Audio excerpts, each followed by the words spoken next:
এক একটা গার্লফ্রেন্ড আছে, এক একটার আবার 3-4টা করে আছে, তাহলে আপনার লাইফ গিয়েছে, একেবারেই গেছে। চুলের স্টাইলটা একটু বেশি করে করেন, আমার মতো একটা ব্র্যান্ডের সানগ্লাস পরেন, এই যে একটা ঘড়ি পরেন, আর বেটা বাদ দেইন কিন্তু কিছুই তো শোনেন।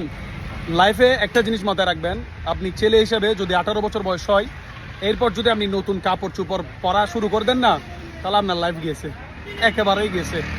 যদি আপনার শরীরে, এই যে দেখতে পাচ্ছেন আমি কোথায় আছি, এরকম মোবিল গায়ে লাগতে হবে, ময়লা লাগতে হবে, তেল লাগতে হবে, কাদা মাটি গায়ে লাগতে হবে। দ্যাট মিনস পরিশ্রম করতে হবে। যদি পরিশ্রম করেন আপনার লাইফটা কালারফুল হবে। আর যদি 18 বছর বয়স হয়ে গেছে, চুলের স্টাইলটা একটু বেশি করে করেন, আমার মতো একটা ব্র্যান্ডের সানগ্লাস পরেন, এই যে একটা ঘড়ি পরেন, আমার বয়স তো 18 না, বুঝেন নাই, আরও বেশি।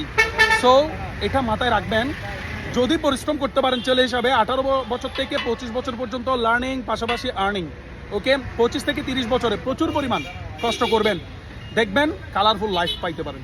আর আমাদের দেশের যে ছেলেগুলা, এগুলা তো মাশাল্লাহ, এক একটা গার্লফ্রেন্ড আছে, এক একটার আবার 3-4টা করে আছে, টাকা টিউশনি করে 2000 টাকা ইনকাম করবে, 1500 টাকা গার্লফ্রেন্ডের জন্য খরচ করে ফেলবে, এমবি ক্রয় করা, মিনিট ক্রয় করা, আর বেটা বাদ দেইন কিন্তু কিছুই তো পরিশ্রম কর, টিয়া হামা, যদি টিয়া থাকে গোটা দুনিয়া তোর, সমাজ তোর, বাড়ি তোর, ফ্যামিলি তোর, এভরিথিং উইল বি তোর।